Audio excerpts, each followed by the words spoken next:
संजय दत्त की मां नरगिस जन्म से मुस्लिम थी। उनकी शादी हिंदू से हुई, लेकिन अंतिम संस्कार उनकी इच्छा के मुताबिक मुस्लिम रीति रिवाज से हुआ था। प्रिया दत्त ने एक इंटरव्यू में अपने बताया था कि उनके पिता को कई लोगों ने बोला था कि वो तो हिंदू है, हिंदू के साथ शादी की है, तो अंतिम संस्कार आखिर कैसे करेंगे। लेकिन सुनील दत्त ने अपनी पत्नी नरगिस की इच्छा पूरी की और निधन के बाद सुनील दत्त ने अपनी पत्नी की कब्र मिट्टी हरिद्वार से लाए और उस मिट्टी की कब्र बनाकर उसमें दफना दिया। बता दें कि सुनील दत्त की बेटी प्रिया दत्त ने बताया कि उनकी मां की यूएस में एक हफ्ते पहले 7 सर्जरी हुई थी। प्रिया ने बताया कि डॉक्टर्स ने चेतावनी दी थी कि इन प्रोसीजर्स के बाद नरगिस का बचना मुश्किल है। उन्होंने सर्जरी करवाई और वह भारत वापस आई। प्रिया ने बताया कि उनकी मां ने अपने निधन से पहले जो एनिवर्सरी पढ़ी उसमें कहा था कि वो अगली बार तक नहीं बचेगी।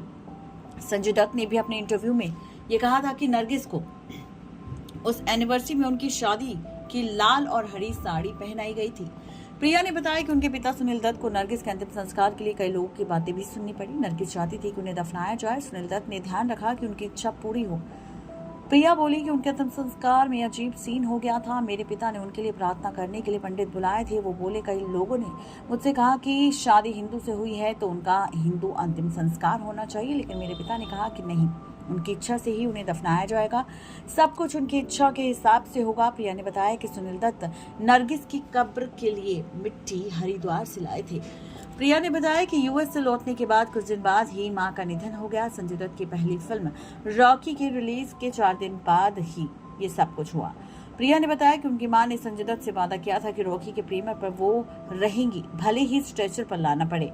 जब इवेंट के पहले ही नरगिस गुजर गई तो संजय काफी परेशान थे। प्रीमियर के दिन उन लोगों ने संजय दत्त के बगल में एक कुर्सी नरगिस के लिए खाली रखी थी। नेक्स्ट लाइव की रिपोर्ट।